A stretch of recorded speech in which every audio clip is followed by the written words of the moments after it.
Hi everyone, my name is Destiny and today I'm going to be talking about my case analysis and my case recommendations. Beauty is not defined by shape, size, or color. It's feeling like the best version of yourself. Authentic, unique, real. Every image you see here features women cast from real life, a real life version of beauty.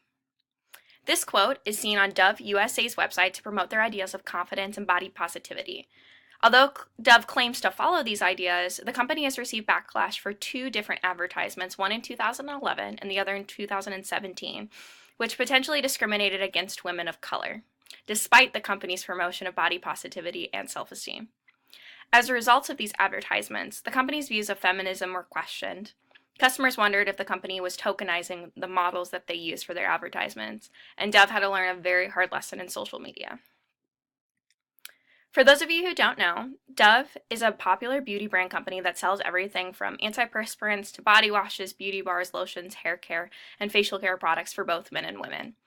It is a well-known company that originated in the United States but is now sold and manufactured in over 80 countries worldwide. It wasn't until 2017 that customers began to really question the motives of a company that has always strived to better its consumers. So we'll start with 2011. This is the ad that was published that caused some controversy the first time around. As you can see on the left side, there is a woman of color, and above her says the word before, and then on the right side, there's a Caucasian woman with the word after written above her. And you can kind of tell from the background that Dove was trying to imply that potentially like your skin might crack more, might be more dry from the before, and then that's what the after looks like. But people were saying that the way that they set these women up was just a little odd, saying that the woman of color was the before and the Caucasian woman was the after. So then in 2017, this ad was published to their Facebook page. It was a 3-second clip. And in the top part, there is a woman of color, and she's wearing a shirt that's almost identical to her skin tone. And she goes to take the shirt off over her head, and underneath reveals a Caucasian woman with a shirt almost matching her own skin tone. So it's here that people really started to question why Dove made the same mistake twice. And some consumers said that people were overreacting and these ads weren't that big of a deal. And other people were saying that this is modern day whitewashing and that this is Dove saying that the lighter woman, the Caucasian women in these advertisements are the after of using Dove products. And Dove has even been compared to old soap ads, like this one featured here. At the bottom of it, you can see it says, why doesn't your mama wash you with fairy soap? Kind of implying that this one child thinks that the other child might be dirty or might need to take a bath. And then additionally, there's an ad here, and I found these on the Huffington Post. They use these as examples when talking about Dove and its recent advertisements that shows a white child with a child of color and the before and after of the two. So as a result of this, Dove received some backlash.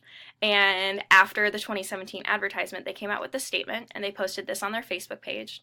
And it said, Dove is committed to representing the beauty of diversity.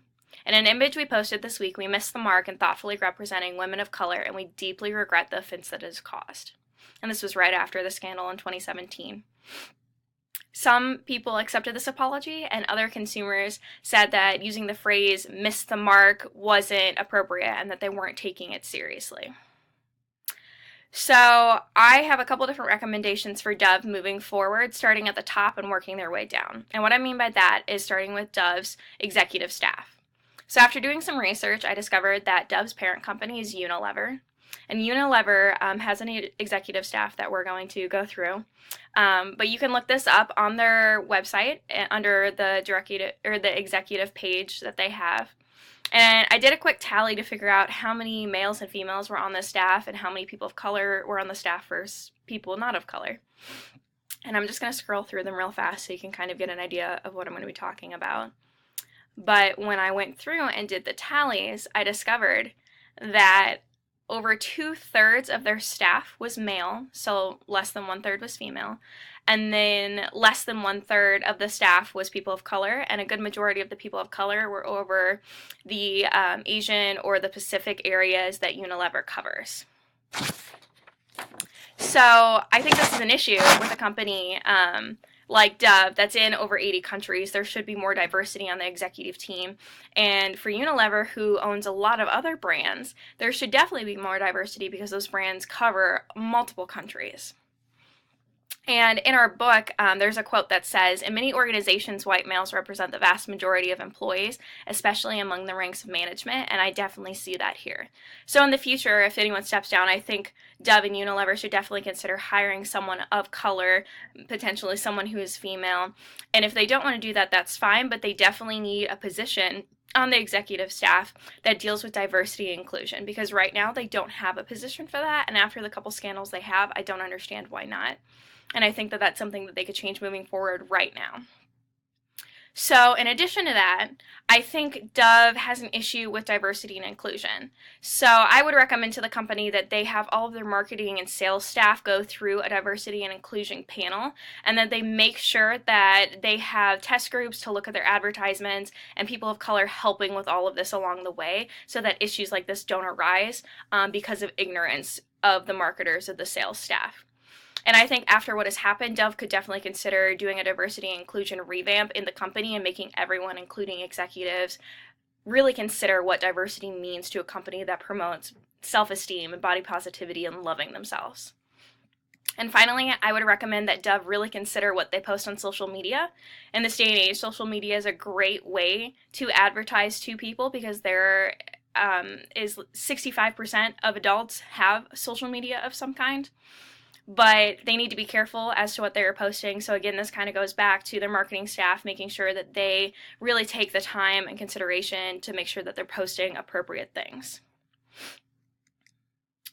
So overall, Dove is a progressive and innovative company that has made some mistakes in the past, but the company has a lot of positive platforms about loving themselves that people really admire. But there are some things that Dove needs to improve on, and in the future, Dove needs to be more conscious of their social media, reestablish diversity and inclusion trainings, and diversifying its executive staff. And by doing these things, they can prevent the scandals that they've had in the past and really live by the ideals that the company preaches of confidence. Thank you.